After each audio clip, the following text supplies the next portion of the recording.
Kembali lagi di podcast Bidang Kominfo HMI Cabang Karawang Komisariat Hukum Unsika.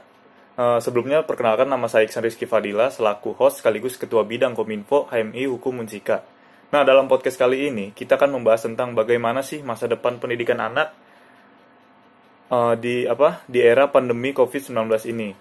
Nah, kali ini kita ditemani oleh Ibu Hana Farida SHMH, di mana beliau merupakan dosen dari Fakultas Hukum Universitas Singa Perbangsa Karawang. Selamat siang, Bu. Bagaimana kabarnya, Bu? Ya, halo, Assalamualaikum. Selamat siang, Ihsan. Alhamdulillah, sehat. Ihsan, bagaimana kabarnya? Alhamdulillah sehat juga, Bu. Walaupun nggak boleh kemana-mana ini, masih PPKM. Ya, di rumah aja. Ya, hashtag di rumah aja. Nah, di sini sebelumnya saya mau sedikit memberi prolog dulu, Bu. Jadi kan di era pandemi ini kan kita tuh dipaksa oleh keadaan, Bu, ya, untuk yang namanya mengurangi aktivitas sosial secara langsung, interaksi langsung. Nah, ini juga membuat semua serba online, mulai dari perdagangan, pekerjaan kantor, administrasi, bahkan khususnya di pendidikan.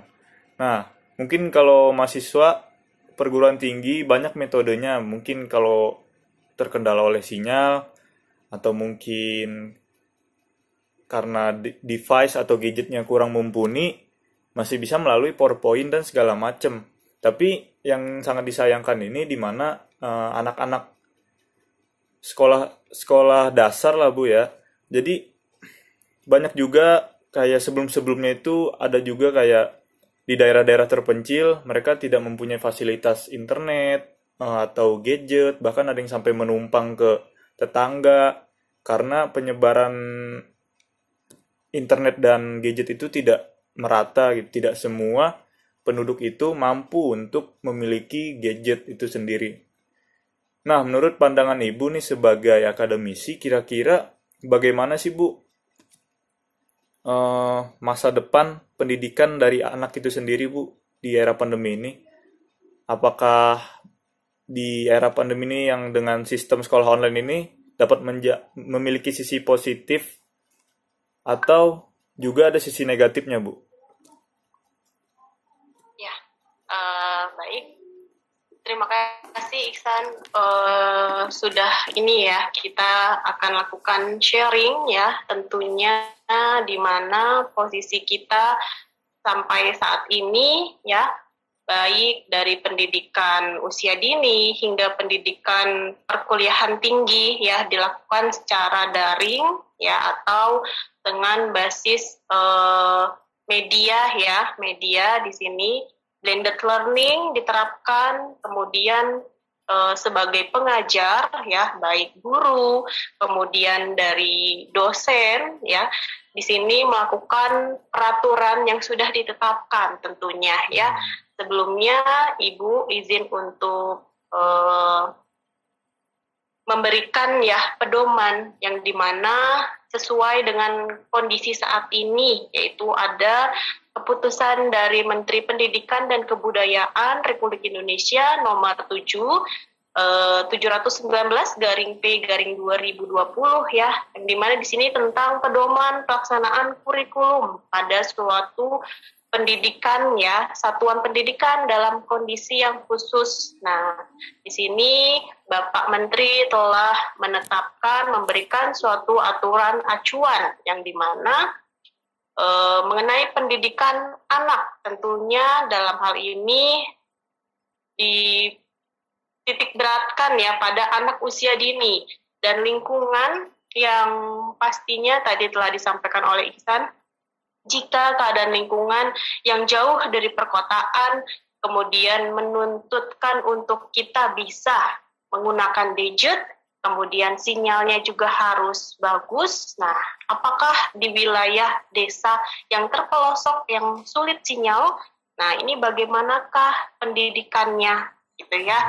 Sedangkan di Indonesia ini harus ya, seorang anak harus belajar dari usia dini. Nah, menurut Ibu sebagai seorang pengajar, pandangan seperti ini ya sangat memprihatinkan, yang dimana suatu keadaan ya yang menuntut harus peran dari seorang wali ya, orang tua ya, baik bapak atau ibu, mendidik anaknya ya untuk bisa mengikuti tetap belajar, karena anak-anak bangsa Indonesia ini yang akan meneruskan ya bangsa Indonesia ini semakin maju dengan prestasi pendidikannya. Nah, dari pandangan saya pribadi dengan melihat keadaan ini, orang tua mampu untuk memberikan edukasi terhadap anak didiknya atau anaknya ya untuk bisa belajar. Nah, dalam hal ini anak yang masih anak-anak ya yang biasanya bermain, belajar sambil bermain, kemudian belajar sambil berkomunikasi oleh teman-temannya, oleh lingkungan sekitarnya. Nah, di sini sosiologisnya yang perlu diarahkan ya, yang perlu ditonjolkan, karena di situ anak mempunyai karakter dan perkembangan dari anak tersendiri ini mulai untuk dilatih dari anak usia dini seperti itu. Nah, peran orang tua, peran dari keluarga di sini ikut untuk membantu perkembangan si anak seperti itu. Kemudian pemerintah juga memperhatikan daerah ya, karena di sini dengan menggunakan teknologi, kemudian kuota dan sinyal, di sini pemerintah, baik pemerintah pusat atau daerah, sangat memprihatinkan melihat keadaan di daerah setempat ya, bagaimanakah keadaannya, lalu dengan cara apa, dengan cara sosialisasi seperti apa untuk memberikan si anak ini tetap mendapatkan pendidikan ya. Di sini poin pentingnya adalah anak-anak yang hebat itu mampu melewati dalam keadaan yang kritis seperti ini ya. Jadinya peran guru digantikan oleh peran orang tua. Di sini orang tua yang bisa lebih menilai bagaimanakah perkembangan anak setiap harinya, bagaimanakah pergaulan anak seharinya, dan bagaimanakah si anak ini bisa dan mampu beradaptasi nanti ketika sudah selesai daring, kembali lagi bertatap maya ya, bertatap muka ya. Nah, ini bisa menjadi keadaan yang normal kembali. Jadi si anak ini bisa tumbuh ya seperti selayaknya sebelum masa pandemi seperti itu, dengan dididik oleh orang tua dan keluarganya. Berarti pada kesimpulannya peran dari orang tua itu sangat penting Bu ya, untuk istilahnya kan kalau taruhlah kalau misalnya saat di rumah aja tuh ya kan nggak boleh keluar atau main ya Bu ya, nggak boleh bebas. Betul. Itu cuman ya bergantung pada yang namanya gadget, HP. Itu kan malah membuat ya dibilang positif, ya positif karena secara nggak langsung dia menghindari yang namanya interaksi langsung. Tapi itu ada sisi negatifnya nggak sih Bu? Misalnya di rumah tuh si anak tuh cuman kayak dia cuman bisa menghabiskan waktunya untuk bermain gadget gitu. Ya, dengan keadaannya seperti ini ya, yang mungkin tadinya si anak ini kalau belajar jauh dari gadget dikhawatirkan, sekarang dengan maraknya dunia online ya yang berbasis searching by internet ya, banyak sekali hal-hal yang riskan yang tidak boleh diakses oleh anak usia di bawah umur ya. Nah, di sini perlu dan sangat penting peran orang tua untuk mendampingi posisi anak ketika menggunakan gadget ini seperti itu. Makanya dengan dunia pendidikan yang berbasis blended learning ini, orang tua harus mengawasi anak. Memang ada sisi negatif. Negatifnya adalah pastinya bagaimana cara orang tua ini bisa memanage waktunya. Karena orang tua sendiri juga mempunyai pekerjaan yang khusus ya, yang sangat penting dilakukan, dan bagaimanakah peran orang tua ini bisa membagi waktunya yang tadinya dititipkan di sekolah, yang diajarkan oleh guru. Nah, sekarang peran orang tua ini double, jadi bisa mengurus rumah, kemudian bisa membagi waktu untuk anaknya, dan juga untuk pekerjaan lainnya. Nah, di sisi negatifnya seperti itu, dan anak harus tetap dipantau ya, karena dengan gadget semua bisa diakses Nah, ini yang sangat perlu pengawasan orang tua ya. Mungkin ketika si anak ini memegang gadget, nah orang tua harus tetap memantau, jangan sampai si anak ini mengakses hal yang tidak seharusnya diakses seperti itu. Dan mungkin dari sisi negatifnya adalah lingkungan yang tadinya si anak ini bisa bercengkraman dengan temannya, tapi sekarang mungkin di rumah sendiri hanya orang tua dan bisa berkomunikasi dengan temannya dengan melalui video ya, bertatap maya seperti itu. Kemudian dan juga ada sisi negatifnya ketika si anak biasanya sekolah ini suka bermain ya. Nah, dengan cara bermain jarak jauh ini tidak mengasihkan seperti bermain langsung ya dengan teman-temannya. Nah, ini mungkin si anak juga mengalami kondisi yang sedih juga, kemudian tidak bisa berkembang bebas lepas ya, tertawa lepas, bercanda, bermain dengan temannya seperti itu. Berarti banyak hal negatifnya, Bu. Jadi selain pendidikan itu, Bu, selain apa dampak dari tadi pendidikan yang istilahnya kurang maksimal jadinya, Bu ya, karena memang tidak semaksimal saat guru yang mengajarkan, karena kan takutnya tidak semua orang tua tuh mohon maaf sebelumnya, Bu, pandai gitu ya, Bu ya. Mungkin ada yang orang tuanya dari pendidikan rendah seperti misalnya kayak petani lulusan SD gitu. Cuman tetap aja mungkin pemerintah sudah mengeluarkan regulasi-regulasi terbaik mungkin, Bu ya, untuk mencegah terjadinya hal-hal seperti itu. Ya, betul. Berarti kalau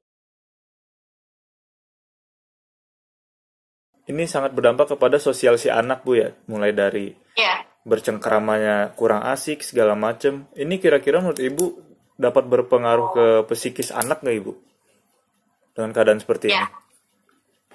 Dengan keadaan yang seperti itu, yang dimana pastinya si anak ini kalau dia mengalami masa pertumbuhan ya dengan usianya yang usia dini, biasanya anak ini suka bermain, belajar sambil bermain. Nah, tapi dengan adanya penyekatan, di sini ada batasan bagi si anak ya, tidak bisa bertumbuh, berkembang, bermain bersama karena kita bertemu dengan orang juga dengan adanya jarak ya. Nah, dalam hal ini biasanya peran dari keluarga ya itu berperan penting, yang dimana keluarga ini mempunyai struktur ya, garis keturunan baik ke atas atau ke bawah. Nah, si anak ini bisa beradaptasi dengan keluarga inti seperti itu, bisa bermain dengan orang tuanya, bisa bermain dengan adiknya, atau bisa bermain dengan kakaknya. Kemudian untuk berinteraksi bisa mengirim surat untuk kakek neneknya, kemudian untuk teman-temannya gitu. Jadi sekarang untuk bermain itu dengan dialihkan dengan cara yang berbeda, akan tetapi bisa berkomunikasi seperti itu. Oke. Berarti memang sebenarnya mah banyak, Bu ya, istilahnya metode-metode yang bisa dilakukan dalam menyikapi semua yang serba daring ini. Betul. Tinggal dengan cara yang jarak jauh ini ya, dengan menggunakan internet ya, kemudian kembali lagi kepada zaman dulu ya, kita menulis surat. Ini hal yang yang sudah tidak dilakukan ya, dengan adanya handphone sekarang ngirim message dengan kuota. Nah, mungkin kita flashback ke zaman dahulu dengan berdiskusi orangnya di mana ya misalnya. Nah, itu bisa kita tuangkan ke dalam tulisan, kemudian kita buatlah surat seperti itu. Jadi kita reminder lagi masa-masa seperti dulu ya. Bener-bener, Bu. Jadi emang sekarang tuh lebih mudah, Bu ya, lebih praktis lah istilahnya. Bahkan sekarang anak-anak sekolah dasar kayaknya mayoritas sudah pada megang gadget gitu kan. Ya.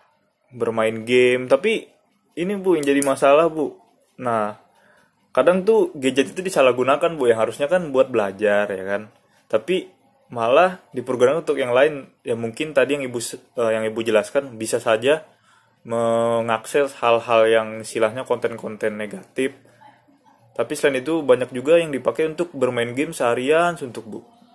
Nah, itu bagaimana, Ya, Bu? Kalau untuk motivasi dari Ibu sendirilah, gimana untuk barangkali ada anak-anak SD yang lihat nanti, Bu?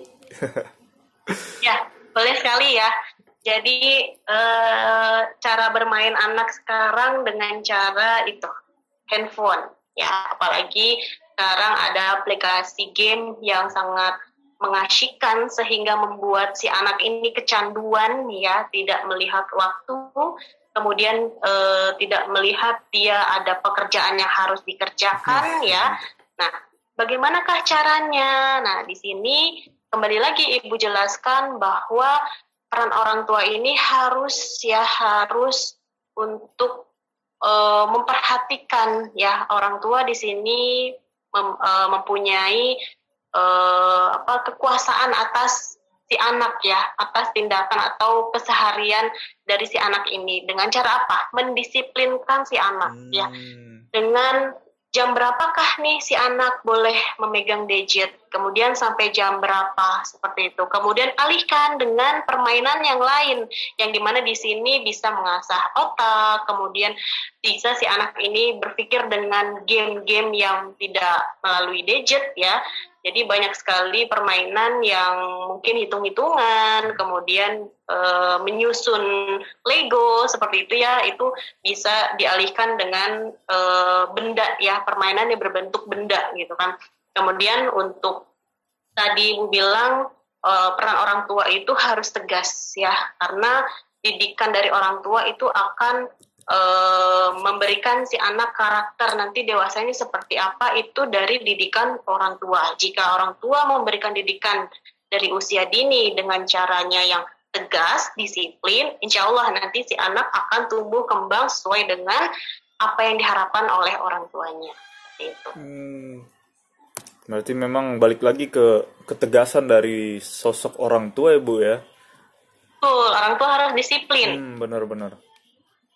Nah, tadi kan seperti guru di sekolah ya. Iya, benar, kalau pagi itu kalau Ihsan mengingat iya, ya, Bu. kalau saat SD itu jam 7 harus masuk di kelas. Sebelum masuk itu biasanya diperiksa dulu itu ya, tangannya, Kuku, iya, kukunya Bu. panjang enggak. Kalau Nah, digeplak. seperti itu. Iya, jadi kalau di rumah juga orang tua harus menerapkan anak ini harus berpakaian rapih kan, menghadap gurunya dan temannya itu harus rapih. Jangan yang mentang-mentang melalui ini ya jarak jauh gitu kan, tapi Belum terlihatnya oke ya, atasnya seperti anak kuliah juga seperti itu ya. Nah, bagaimanakah bawahnya gitu, atau pakai celana atau pakai apa? Nah, ini harus benar-benar formal seperti sekolah biasa kita ke sekolah, betul. Jadi si anak ini benar-benar disiplin gitu ya. Mungkin ya formal atas bawah tapi nggak pakai sepatu, kurang itu aja paling, Bu ya. Nah, mungkin itu. Jadi kurangnya di situ. Ya, betul-betul. Karena di rumah ya, tapi it's okay, nggak apa-apa.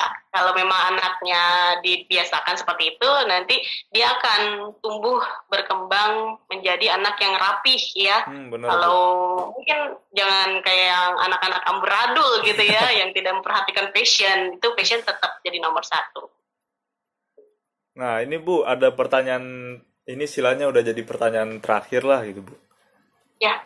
Nah, tadi kan sempat disinggung juga kayak tadi misalnya dari si anak tuh orang tuanya ternyata tidak mumpuni untuk mengajari anaknya gitu. Kekurangan, misalnya kurang pendidikan segala macem. Mohon maaf sebelumnya, Bu ya. Tapi memang kenyataannya banyak yang seperti itu. Nah, menurut Ibu sendiri sebagai akademisi, jika memang ada anak yang seperti itu, bagaimana metode yang akan Ibu berikan untuk mengajarnya, Bu?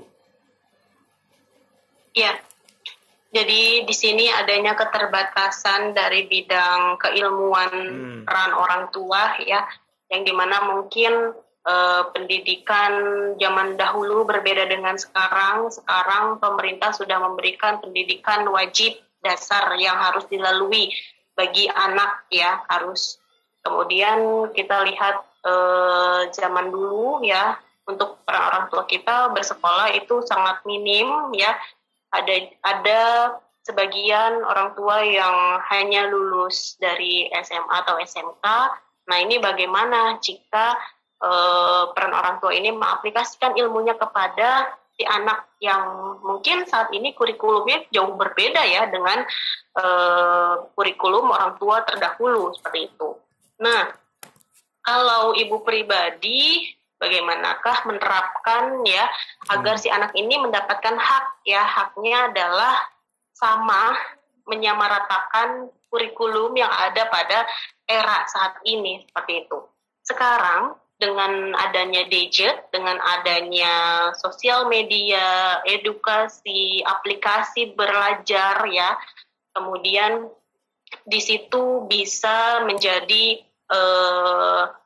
wawasan tambahan bagi orang tua untuk melihat, mempelajari, kemudian mengaplikasikannya kepada si anak ini, agar si anak ini tidak terlambat atau tidak mendapatkan ya dari apa yang harusnya didapatkan. Jadi peran orang tua memang di sini bertambah ya. Memang orang tua di sini harus untuk memberikan anaknya supaya anaknya ini lebih sukses daripada orang tuanya. Nah, di sini semangat orang tua harus membara ya, semangat orang tua di sini harus terpacu lagi. Jangan sampai si anak ini sama seperti dengan orang tuanya yang terdahulu. Jadi di sini orang tua, ibu rasa lebih semangat lagi untuk melatih dan mengasah lagi ilmunya yang sudah tersedia di internet. Seperti itu, sudah didukung oleh berbagai macam aplikasi pendidikan ya, yang dari gratis, kemudian dari berbayar, kemudian dari fasilitas dari sekolahnya ya. Nah, ini bisa dipelajari dan diajarkan kepada anaknya seperti itu. Ada itu aplikasi Ruang Guru ya contohnya. Di situ banyak edukasi, banyak pelatihan cara bagaimana hitung-hitungan, karena memang matematika ini sangat sulit mungkin ya, fisika, kimia. Nah, ini si anak perlu praktek ya, apalagi sains. Nah, di sains ini banyak sekali pembelajaran yang harus menerapkan prakteknya dibanding teorinya seperti itu. Kalau yang ini Bu, misalnya tadi selain orang tuanya itu kurang dari segi pendidikan dan juga kurang dari segi fasilitas seperti gadget itu Bu. Nah itu kira-kira bagaimana Bu cara menyikapinya Bu? Memberi metodenya. Kalau berarti di sini ada keterbatasan dari wilayah yang tidak mencapai ya, yang tidak benar, dan sulit untuk mendapatkan sinyal ya biasanya, dan juga gadget ya bagi orang yang mungkin serba minim ya. Nah, ini bagaimana cara menyikapinya? Biasanya dari pemerintah ya, kemudian dari sekolahnya di situ memberikan fasilitas ya bagi mungkin mayoritas ya atau minoritas, dilihat lagi sekolahnya di mana, kemudian bagaimanakah kesehariannya, apakah memerlukan bantuan dari pemerintah, karena pemerintah juga melihat ya secara tidak langsung melihat keadaan mana nih yang harus dibantu seperti itu, dengan adanya berbagai mungkin bantuan ya, baik dari segi yang sudah ditetapkan oleh pemerintah ya, pastinya pemerintah melihat hal itu dan perlu untuk dibantu ya, karena lagi-lagi harus mendapatkan pendidikan si anak ini, jangan sampai tertinggal seperti itu. Baik Bu, berarti memang istilahnya pemerintah ini sudah berusaha mengeluarkan regulasi terbaik lah itu Bu ya, untuk membantu. Dan mungkin jika memang ada misalnya kita menemukan daerah seperti itu, mungkin itu juga peran dari pemerintah daerah juga bisa kan ya Bu ya, untuk membantu gitu, nggak harus ke pusat, karena kan memang itu masih daerah, istilahnya otonominya di daerah itu sendiri. Betul ya, jadi peran pemerintah daerah lebih memahami betul wilayah mana yang memerlukan bantuan untuk tetap berjalannya pendidikan ya, itu sangat penting sekali. Berarti kesimpulannya dari bincang-bincang kita pada sore ini, udah sore Bu ya, nggak kerasa. Sore ya. Memang di era online ini jadi lebih ke peran orang tua itu lebih sangat lebih besar ya Bu. Yang awalnya Ya, peran betul guru itu sekali. diharapkan sebagai peran yang dapat mendidik anak sekaligus selain memberi dari segi keilmuannya juga dari segi moralnya. Sekarang Mhm. Ya, orang tua juga harus ikut membantu untuk apa istilahnya langsungkan mensukseskan ya proses pembelajaran ya pembelajaran si harus anak. tersampaikan betul Hmm, kepada si anak ini. berarti memang banyak diuji juga lah di era pandemi ini. Ya, Selain ini juga betul. orang tua Pengajar juga. juga betul. Pengajar juga berharap dengan lekas ya, semoga wabah ya coronavirus ini eh, berkurang. Kemudian kita berdoa juga bisa ya untuk menghilang ya. Tapi Amin. setidaknya berkurang terlebih dahulu karena banyak sekali dampak yang terjadi akibat wabah virus ini ya, tidak hanya dari segi pendidikan, pastinya dari ekonomi juga ya. Pasti orang tua akan memikirkan hal ini demi keberlangsungan si anak ya. Soalnya kangen juga Bu kuliah offline tuh. Kuliah offline, iya betul. Tatap muka itu lebih mempunyai apa ya ketertarikan tersendiri. Kita bisa memahami bahwa si anak ini telah menguasai atau tidak. Berbeda dengan sistem Online. dunia maya ya. Kita tidak tahu si anak ini bisa memahami atau tidak. Banyak yang gitu. off cam ya Bu ya. Betul, banyak yang Parah off cam-nya, entahlah, tidak tahu itu ya. Tapi nanti pasti rugi ya, Rugi sudah banget, Bu. keadaan yang tidak langsung kuliahnya, tapi Malah off cam. mungkin ilmunya dapat, tapi ya tidak tahu bagaimana cara mereka belajar ya, harusnya sangat di ini sekali ya. Merugilah Bu ya, pokoknya kayak gitu Bu ya. Iya, betul. Jangan sampai sudah bayar tapi tidak mendapatkan ilmunya gitu ya. Benar, Bu. Baik Bu, Sayang nanti. nggak kerasa udah 30 menit Bu bincang-bincang kita Bu. Sudah 30 menit ya. Terima kasih banyak Bu Padahal ya. masih banyak yang mau Ibu sampaikan. Boleh tuh Bu. Masih bisa melar Bu kalau memang ada yang Mungkin mau kita sampaikan. next Oke, boleh. time ya kita Boleh, lanjutkan seperti itu. Baik Bu, terima kasih banyak sebelumnya Bu ya sudah mau hadir Oke. menjadi tamu di podcast HMI Hukum Unsika ini, podcast dari bidang Ya. kominfonya. Terima kasih atas ilmu Ya, yang terima sudah kasih juga dibagikan. Iksan. Ya, Semoga ilmu yang sudah Ibu sharing ini, pengetahuan yang sudah Ibu sharing kepada kita semua ini bisa bermanfaat dan bisa diaplikasikan tentunya oleh orang-orang tua di luar sana Bu ya. ya semoga bermanfaat, semoga Amin. bisa untuk inspirasi ya bagi orang tua supaya si anak ini tetap mendapatkan haknya, yaitu hak untuk memperoleh pendidikan ya, apalagi usia dini seperti itu. Baik Bu, saya akhiri Bu, kurang lebihnya mohon dimaafkan Bu, Baik. takutnya ada kata-kata yang keselipet Ya, mohon gitu. maaf lahir batin juga. Terima kasih Iksan, sukses selalu ya. Baik Bu, jaga kesehatan terus Bu ya, lancar terus Oke, Bu. stay safe for you. Assalamualaikum warahmatullahi wabarakatuh. Waalaikumsalam warahmatullahi wabarakatuh. Oke, saya N Bu ya. Oke.